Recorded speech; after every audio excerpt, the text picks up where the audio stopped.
Bienvenidos a tu programa La Última Reforma. Qué bueno que estés con nosotros nuevamente en nuestro canal en YouTube.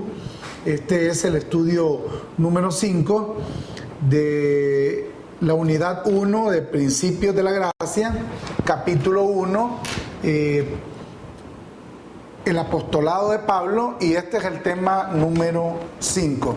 Con este cerramos el capítulo 1, que trata acerca del apostolado de Pablo. Así que me da mucho gusto que estés nuevamente con nosotros. Gracias por los que nos han escrito, por quienes han enviado su invitación para que los aceptemos en nuestra página en Facebook. Todo eso para nosotros es altamente reconfortante. De tal manera pues que te damos la bienvenida en nombre de todos los que hacemos posible este programa. El tema de hoy, que es el último de del capítulo 1, el apostolado de Pablo, lo he denominado conspiración apostólica. Tal vez el nombre te va a sonar un poco muy estridente. Probablemente no estés de acuerdo con que usemos una palabra de ese tipo. Sin embargo, nosotros no podemos pasar por alto, según lo hemos visto en los estudios anteriores, que con la llegada del apóstol Pablo se estableció un conflicto apostólico, que es evidente en la Escritura. Y ese conflicto generó, aunque no lo querramos aceptar, una conspiración. Tú te acuerdas que estuvimos hablando de cómo el apóstol Pablo habló en Gálatas de que Pedro estaba de condenar. Y lo interesante de este asunto es que Pablo exhorta a los Gálatas de una forma muy fuerte, porque les dice: oh Gálatas insensato, ¿quién os fascinó para no seguir a la verdad? Y si nosotros tomamos los capítulos que anteceden, donde Pablo habla abiertamente de ese conflicto que se generó con los llamados apóstoles de la circuncisión, entonces es fácil determinar que eso también iba a generar en los discípulos de Jesús, en los apóstoles de la circuncisión, un resquemor hacia el apóstol Pablo, que con mucho respeto lo digo, es el mismo resquemor que hoy está generando a quienes estamos volviendo a nuestro apóstol. Yo te decía en uno de los programas anteriores que en definitiva ese deseo que tienen muchos, un deseo muy genuino de retornar a la verdad bíblica, debe ser dirigido hacia tu apóstol Pablo. Así. Entonces, esa misma reacción es la que genera hoy cuando nos escuchan hablar de nuestro apóstol Pablo. La misma reacción que se generó en los discípulos de Jesús de Nazaret. Y voy a hablarte de algunos tópicos. No me gusta mucho leer las cartas escritas por Pedro, o las de Juan, o las de Santiago, o las de Judas. Sin embargo, para que tú puedas tener bases necesarias y contundentes de que en efecto se generó una conspiración en contra del apóstol Pablo, eso va a darte más tranquilidad a la hora de que tú puedas leer a tu apóstol, leer al apóstol de los gentiles, nuestro apóstol. Una vez que nosotros entendamos todos estos elementos que hemos venido hablando en los anteriores capítulos o en los anteriores programas, yo creo que vas a tener una mejor percepción acerca del Evangelio de Jesucristo. Y en este caso, la percepción correcta, indudablemente, que es la que predicó nuestro apóstol Pablo. Pues bien, yo quiero empezar con unos datos históricos que también lo mencioné en el programa anterior, pero para aquellos que están escuchando solo este capítulo o solo este tema, quiero decirte que históricamente está comprobado que el primero que escribe en lo que hoy conocemos y llamamos Nuevo Testamento, la primera escritura que aparece allá cerca del año 51, es la carta de primera a los tesalonicenses. O sea que fue el apóstol Pablo el primero en tomar la herramienta de la Escritura y empezar a compartir su pensar o abordar temas, o bien también a hacer reflexiones acerca de los comportamientos de las congregaciones que entendían el Evangelio de Pablo. Y él empezó a escribir.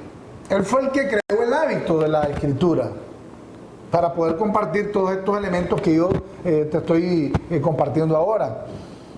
Pues todo eso entonces empezó a hacerse una práctica. Realmente no estaban los discípulos de Jesús de Nazaret muy satisfechos, muy contentos con la incursión de Pablo en el escenario. Y bueno, de pronto aparece escritores relatando la vida de Jesús de Nazaret. Encontramos 4, mal llamado evangelio, porque el evangelio es el de Pablo. Y decimos mal llamados 4 evangelios porque se les llama evangelio a causa de que el personaje que es abordado en esos libros es Jesús de Nazaret. Sin embargo, no son 4 libros históricos, 3 de ellos sinópticos, o sea que tienen muchas partes en las que coinciden en el relato histórico, y uno de ellos ya un poco más distante con su propia versión de Jesús de Nazaret, que es la de Juan. Entonces vas a encontrar 4 libros históricos sobre la vida de Jesús de Nazaret: Mateo, Marcos, Lucas y Juan, que no son el evangelio. El evangelio es Pablo, y él es el que te introduce. Pero vinieron posteriores al primer escrito de Pablo. Entonces es fácil determinar que el conflicto que se generó en torno a la llegada de Pablo también provocó que los discípulos de Jesús empezaran a escribir. Y no se quedaron tan solo con eso, sino que además llegaron a las iglesias, a las congregaciones que en este caso había fundado el apóstol Pablo, y resulta que escribieron muy atrevidos, porque había un acuerdo y debían respetarlo. Pablo a los gentiles, el evangelio de la incircuncisión. Los discípulos de Jesús de Nazaret, el evangelio de la circuncisión a las 12 tribus de Israel. Y eso lo vamos a ver en un momento. Entonces, en este relato histórico que yo te estoy definiendo ahora, tú vienes cayendo a razón de que ellos escribieron conspirando contra Pablo. Sí. Y vamos a ver algunos detalles interesantes, porque la idea de ellos era contrastar lo que Pablo estaba escribiendo y predicando en las congregaciones de Asia. Y yo quiero empezar con el más polémico de todos, y digo esto porque hay mucha polémica en torno a la vida de Pedro, y al ministerio de Pedro. Y hay un texto, un relato de Mateo, donde hasta la Iglesia Católica ha caído en esa arena movediza de decir de que Pedro es el primer papa, o a Pedro se le fueron conferidos unas llaves que vale la pena más adelante en uno de nuestros estudios abordar ese tema que va a resultar interesante. Entonces Pedro escribe, y primero vamos a ver el destinatario de las cartas de Pedro. Tú lo vas a encontrar en Primera de Pedro, capítulo 1, versículos 1 y 2. ¿Estamos ahí? Para los que anotan. Pedro, apóstol de Jesucristo, a los expatriados de la dispersión en el Ponto, Galacia, Capadocia, Asia y Bitinia. Expatriado, le está escribiendo a judíos. Uno de los éxitos del ministerio de Pablo en cuanto a los gentiles fue que en las congregaciones empezaron a asistir muchos judíos expatriados, que obviamente ya no eran judíos plenos por causa de la raza. Algunos se habían cuidado muy bien en cuanto a su religión, y a ellos les está escribiendo Pedro. Y ese éxito de Pablo de tener a estos judíos ahí, pues entonces yo me imagino que creó cierta incomodidad de parte de Pedro, y por eso les escribe. Estamos hablando de la primera carta de Pedro. Dice: elegido según la presencia de Dios. Un contraste entre predestinación y presciencia. Son dos conceptos distintos, no los acomodes. Yo he escuchado predicadores, maestros de enseñanza bíblica que dicen que presciencia es igual que predestinación. No, señor, debo decírtelo aquí de que no es así, y también lo vamos a ver en un estudio posterior. Elegido según la presciencia de Dios, queriendo copiar la habilidad escritural que tenía Pablo en este caso, y obviamente la capacidad académica que tenía el apóstol de los gentiles, de Dios Padre, en santificación del Espíritu, para obedecer y ser rociados con la sangre de Jesucristo. La sangre fue derramada, pero la sangre, una vez que se derramó, esa sangre no quedó ya viva, se coaguló. O sea, No es la sangre en sí, fue el efecto del derramamiento de la sangre.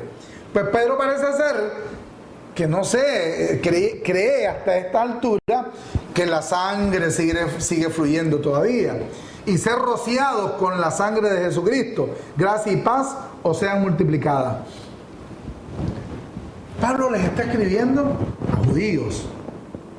Por eso, más adelante, en el capítulo 2, en el verso 9, observa lo que dice.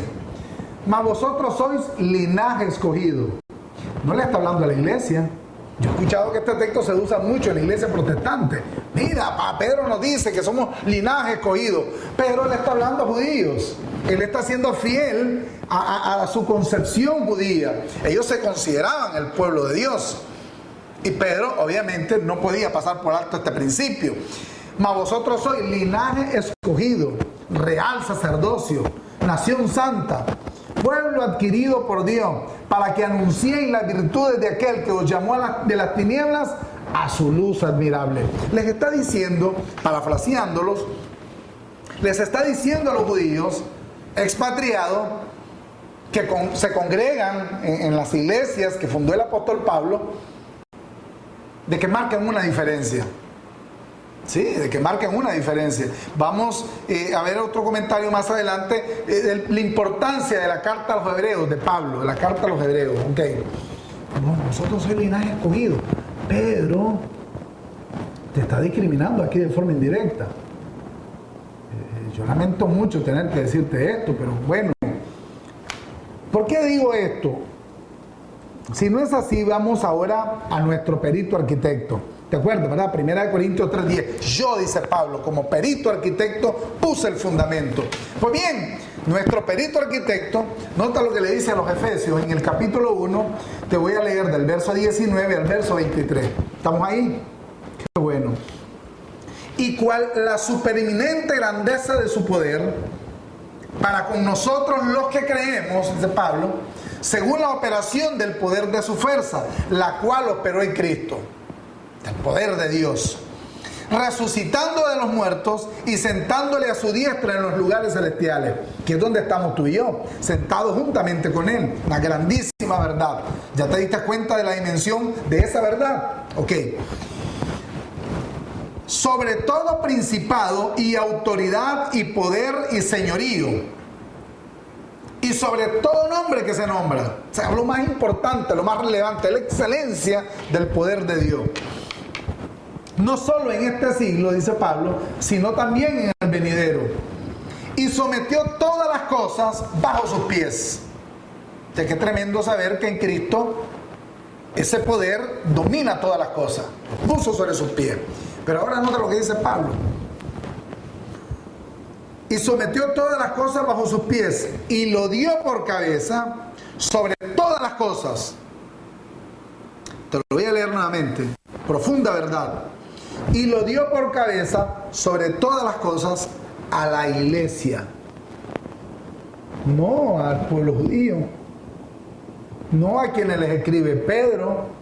No a los que se consideran real sacerdocio, nación santa, la iglesia. Y observa esto, léelo detenidamente, la cual es su cuerpo, la plenitud de aquel que todo lo llena en todo. Dios en Jesucristo es la plenitud de todo, o mejor dicho, es lo que llena todo el universo, y lo hemos leído en otros versos, por cierto, también. Pues la plenitud de ese poder que lo llena todo es la iglesia. Bendecido, yo sé que es contrastante, no estoy tratando de ridiculizar a Pedro. Pedro tuvo su misión, esa misión era una misión exclusiva al pueblo judío. Yo no tengo que estar haciendo afrenta al Espíritu de gracia, diciendo como Pedro que el pueblo de Israel es el linaje escogido, es el real sacerdocio. Esas palabras no son para nosotros, suenan bonitas, son dignas de ser mencionadas. Es loable como Pedro le escribe a los expatriados, pero no son para la iglesia. Si tú quieres saber quién es la iglesia, Pablo te lo dice aquí en Efesios 1, capítulo 19 al 23. No tienes que leer a Pedro para darte cuenta de eso. Pero bien, Esto estamos hablando de la primera carta de Pedro. En la segunda carta es evidente de que hubieron muchos que contrastaron lo que Pedro había escrito. Hubieron rumores, hubieron cuestionamientos. Entonces Pedro se vio forzado a hacer una declaración muy interesante. Segunda de Pedro, capítulo 3, versículos 15 al 16. Segunda de Pedro 3, del 15 al 16. Dice Pedro: y tened entendido que la paciencia de nuestro Señor es para salvación, como también nuestro amado hermano Pablo, según la sabiduría que le ha sido dada, os ha escrito, casi en todas sus epístolas. Bien. Pedro, escribiéndole a judíos, dice: Pablo les escribió, casi en todas sus cartas. Porque Pablo también, en las cartas generales, a las congregaciones, Pablo también hacía la misma observación. ¿Estamos ahí? Hacía observaciones relacionadas con el pueblo judío. Esto demuestra, o esto viene a dar, digamos, un apuntalamiento al hecho de que Pablo escribió la carta a los hebreos sin salutaciones comunes, sin el mismo saludo al que él estaba acostumbrado, pero sin duda alguna la carta de Pedro. Y lo escribe en el lenguaje hebreo, pero es una carta para la iglesia, para que nosotros entendiéramos la función de la ley y cómo esa sombra se venía a cumplir en Cristo. O sea, que tampoco se arrogó el atrevimiento Pablo de decir: no era mi misión hablarle a los judíos. Tú vas a leer la carta a los romanos y te vas a dar cuenta, digamos, los sentimientos encontrados que Pablo tenía con respecto a los de su nación. Puedes leerlo con calma. De tal forma, pues, que Pedro está aceptando aquí, de cierta forma, la autoridad apostólica de Pablo, tratando de ser complaciente o condescendiente, quizás. Casi en todas sus epístolas, hablando en ellas, observa, hablando en ellas de estas cosas, entre las cuales hay muchas difíciles de entender. Uy, ¿te acuerdas que en Gálatas Pablo expresa de que se reunió 15 días con Pedro y habló mucho tiempo con él, lo confrontó, discutieron? Y Pedro no terminó de entender a Pablo. Hablando en ellas de estas cosas, entre las cuales hay algunas difíciles de entender, las cuales los indoctos e inconstantes tuercen, como también las otras escrituras. Y aquí hace una separación. Pedro está de manera indirecta aceptando que están los escritos de Pablo y están los otros escritos. Interesante. Para mí lo es. Para su propia perdición. Pedro está aceptando acá la autoridad de Pablo. La está aceptando de una manera implícita, no directa, porque obviamente él está escribiendo a miembros de la congregación de Pablo. Si bien es cierto judío, pero miembros de la congregación de Pablo. Y lo que él quería de manera abierta, si tú lees todas las dos cartas, te vas a dar cuenta que era hacerle un contrapeso al ministerio de Pablo, a lo que Pablo estaba enseñando. Yo he escuchado incluso a predicadores de gracia muy celosos del nuevo pacto, del evangelio de Pablo. Sin embargo, he escuchado decir a algunos que Pedro y Pablo en algún momento pudieron haberse entendido. Y esto lo dicen, por ejemplo, en 2 Corintios 1:19, en 1 de Tesalonicenses 1 y 2, o en el 1, perdón, 2 Corintios 1:19, 1 de Tesalonicenses 1:1 y en 2 de Tesalonicenses 1:1 también, el apóstol Pablo menciona a Silvano, un colaborador del apóstol Pablo. Y en la segunda carta, en la primera carta, en el capítulo 5 de Pedro, en la primera carta de Pedro, capítulo 5, versículo 12, Pablo habla muy bien de Silvano. Entonces dicen algunos, bueno, si Silvano era colaborador de Pablo y Pedro menciona a Silvano de una forma muy condescendiente también, bueno, entonces quiere decir que Pedro y Pablo de una u otra forma estaban confinados en una sola realidad. Cuando Pablo le escribe, una de sus últimas cartas fue segunda de Timoteo, y escribe, Pablo le dice a Timoteo, todos me han abandonado, todos. Obviamente Silvano estaba ahí. De tal forma que esto más bien pone en entredicho esa posición y bueno, yo llamo a quienes me están escuchando y me están viendo de que reflexionemos sobre este tema, de que reflexionemos. Pues bien, Pedro es apenas la punta del iceberg. Pedro es solo uno de los discípulos de Jesús de Nazaret. Veamos ahora el comentario o el análisis que hacemos acerca de Jacobo o Santiago, que es una deformación del nombre de Jacobo, San Jacobo. Pero bueno, para mí es Jacobo. Les digo Santiago por causa de aquellos que no están todavía muy familiarizados con el verdadero nombre de quien llaman Santiago, según las Biblias católicas. Santiago 1:1. Santiago, dice, siervo de Dios y del Señor Jesucristo, a las 12 tribus que están en la dispersión. El mismo destinatario, judíos que estaban en la dispersión, judíos que estaban en las congregaciones de Pablo. El destinatario lo dice todo. En Santiago, capítulo 2, verso 14, aquí el contraste entre los apóstoles de la circuncisión, entre los discípulos de Jesús y Pablo, se hace un poco más marcado. Hermanos míos, Santiago 2:14, hermanos míos, ¿de qué aprovechará si alguno dice que tiene fe y no tiene obras? ¿Podrá la fe salvarle? Y tú me dices, no, ¿en qué sentido se contradice con Pablo? Espera tantito, como decía el Chavo del 8. Santiago 2, 17 y 18, o sea, 3, 4 versículos más adelante. Así también la fe, dice Santiago, si no tiene obras, es muerta en sí misma. Pero alguno dirá, tú tienes fe y yo tengo obras, muéstrame tu fe sin tus obras y yo te mostraré mi fe por mis obras. Yo diría que en este caso un poco altanero, Santiago.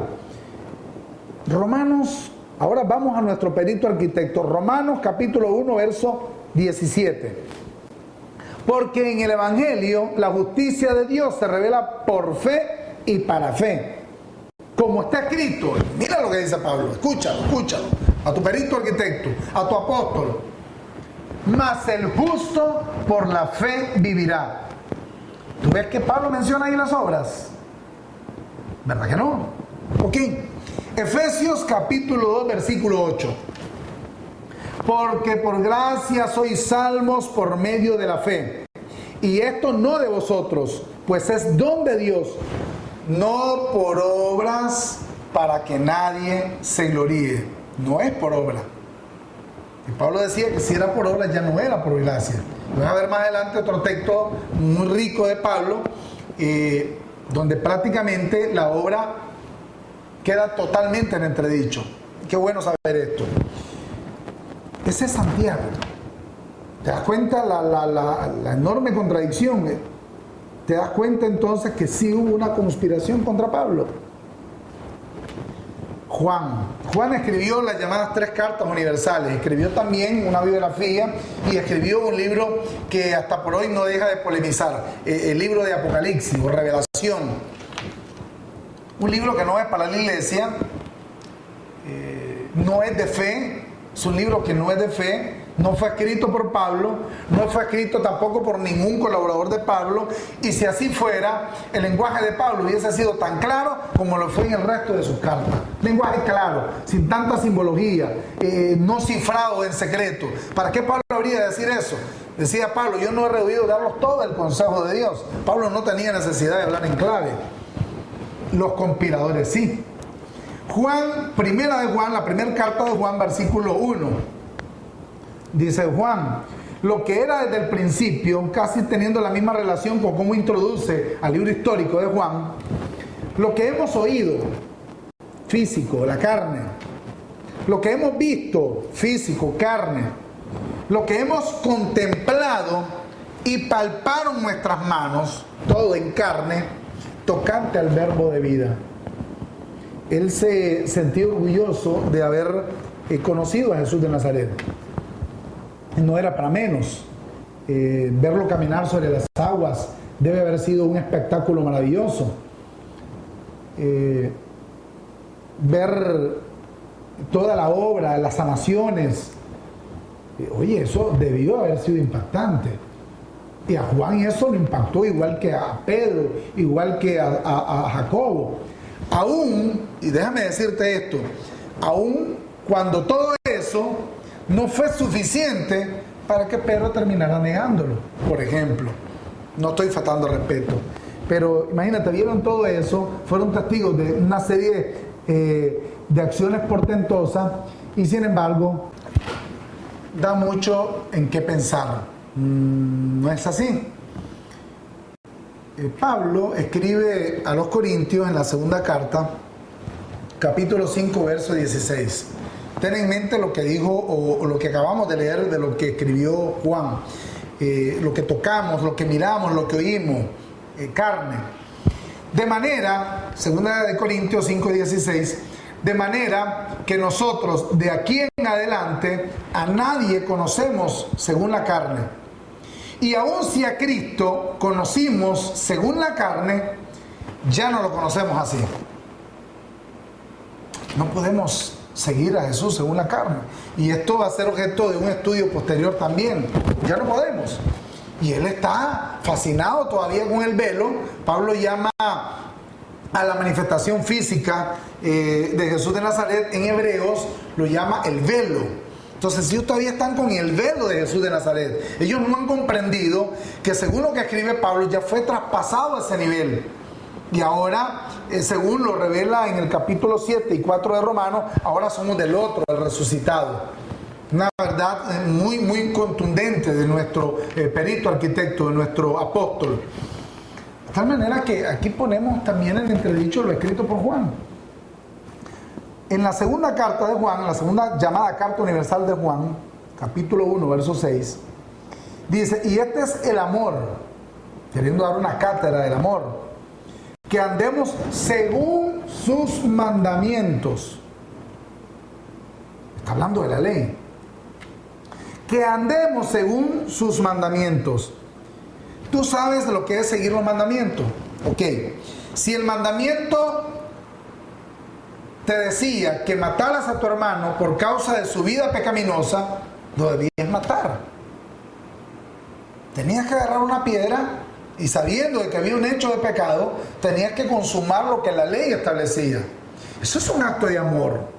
Eso es lo que está diciendo Juan aquí. Y este es el amor, que andemos según sus mandamientos. Este es el mandamiento, que andéis en amor, como vosotros habéis oído desde el principio. Pablo contrasta esto y dice en Romanos capítulo 3, versículo 20, ya que por las obras de la ley, ningún ser humano será justificado delante de él, porque por medio de la ley es el conocimiento del pecado. ¿Puedes oír los pasos de la conspiración contra el apóstol de los gentiles? Claro, digo yo, a mi entender. En la primera carta, retrocedamos nuevamente a la primera carta, capítulo 4, versículo 3. Hay una declaración que es muy usada hoy en día. Y dice, y todo espíritu, está hablando Juan, está escribiendo Juan, y todo espíritu que no confiesa que Jesucristo ha venido en carne, está contrastando a Pablo. Pablo dice que ya no lo podemos ver según la carne. Que Jesucristo ha venido en carne no es de Dios. Está poniendo un cortapisas ahí, está poniendo una pared. Y este es el espíritu del anticristo, una palabra que causa miedo y horror hoy todavía en nuestros días, el cual vosotros habéis oído que viene y que ahora ya está en el mundo. Se está refiriendo a Pablo, está llamando anticristo a Pablo. Y yo puedo hablar de otra serie de hechos históricos y habría mucha fundamentación acerca de esto. Todos ellos escribieron queriendo contrastar los escritos de Pablo. Escribieron muchísimo después. Ellos vieron el hábito, vieron la forma en que Pablo se comunicaba con sus congregaciones, de tal manera pues que ellos copiaron el mismo proceder. Así de sencillo, copiaron el mismo proceder. Y lo llamativo es que hay mucha información en los llamados libros históricos que hablan de que los discípulos de Jesús, no todos eran muy capacitados académicamente. Se habla incluso de que Pedro no sabía leer. Habría que ver una serie de consideraciones, porque esa conspiración se prolongó en el tiempo. Y los mayores conspiradores ahora son aquellos que acuden a una congregación, llámese como se llame, pidiéndole perdón a Dios. Ellos son los mayores conspiradores contra Pablo. Y quiero terminar con Judas. Solo hay una poca cantidad de versículos. No sé si llamarle Judas 1:4 o simplemente Judas 4. Pero bien, porque algunos hombres han entrado encubiertamente, los que desde antes habían sido destinados para esta condenación. Hombres impíos que convierten en libertinaje la gracia de nuestro Dios y niegan al Dios, el único soberano, y a nuestro Señor Jesucristo. Pablo decía de que en el libro, en la carta a los Gálatas, Pablo dice que Pedro había llegado y los judíos habían llegado a espiar la libertad que teníamos en Cristo, que ahora tenemos en Cristo. Pablo fue el que dijo de que se nos había dado una libertad plena. Las mismas palabras de Jesús de que si el Hijo os libertare seréis verdaderamente libres. Pues quien hablaba de esa libertad era nuestro perito arquitecto, era el apóstol Pablo. Y ellos conspiraron contra él. Por eso yo te decía en el programa anterior, bueno, está bien, lea Pedro si tú quieres, pero allí no hay verdad para la iglesia, porque no fue dirigida para ti esa carta. Y no fue escrita por un apóstol destinado a la iglesia, fue escrito por un apóstol de la circuncisión. Lo mismo Jacobo, lo mismo Juan. Y voy a terminar con esta reflexión histórica. De los libros que relatan la vida de Jesús de Nazaret, hubo uno, Lucas, que también escribe el libro de los Hechos, según lo relatan los especialistas. Pues Lucas en el capítulo 1 le relata a Teófilo de que él investigó diligentemente acerca de la vida de Jesús de Nazaret.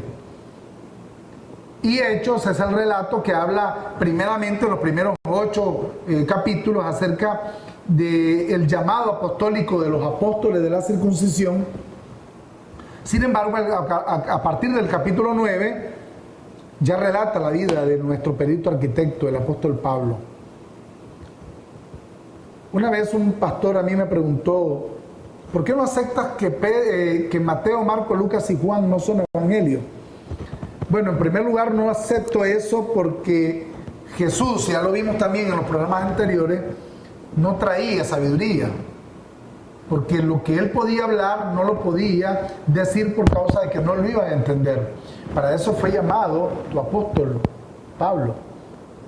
Él venía como el Cordero de Dios que quita el pecado del mundo. Entonces no son evangelios, no son noticias que deban relacionarse con la iglesia, pero sí en las parábolas y en algunas expresiones de Jesús, una vez que lo filtramos con Pablo, nos damos cuenta de la riqueza que él dijo relacionado con este precioso tiempo de los gentiles.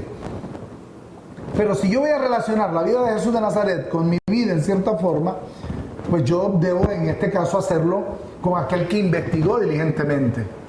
Sería Lucas, pero tampoco Lucas es el evangelio, o sería el evangelio de Lucas. No, el evangelio sería lo escrito por el apóstol Pablo y lo relacionado con él.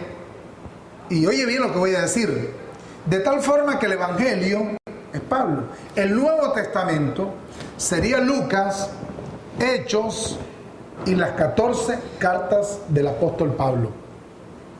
Ese sería el evangelio. Lo que nosotros pudimos haber entendido aquí como el Nuevo Testamento serían únicamente 16 escritos, a menos que aparezcan cartas posteriores que escribió Pablo. Pero hasta el momento, ¿qué es lo que se debe llamar Nuevo Testamento en este libro? Eso se debe llamar al relato histórico de Jesús de Nazaret escrito por Lucas, al relato histórico de la vida de los discípulos de Jesús y del apóstol Pablo, escrita en Hechos también por Lucas, y las 14 cartas de Pablo, la cual para un mejor entendimiento yo recomiendo que se ordenen cronológicamente, o sea, en el orden en que Pablo las fue escribiendo, y vas a encontrar una riqueza plena en ello, porque él es tu perito arquitecto. Estamos pendientes de las preguntas que nos han hecho. Van a haber temas que esperemos den cabida a todas esas interrogantes que nos han planteado. No dejen de escribirnos. Aquí estamos posteándole nuestra página en Facebook y nuestro correo electrónico para que estemos en comunicación. No te quedes con dudas, no temas hacerlo. Nosotros tenemos todo el tiempo del mundo para compartir todo este evangelio precioso. Así que te agradecemos una vez más el haber estado con nosotros. Muchas gracias por tu sintonía, por esa amabilidad de buscar nuestra página en YouTube y cliquear todos los videos y enseñanzas que hemos compartido contigo. Muchas gracias.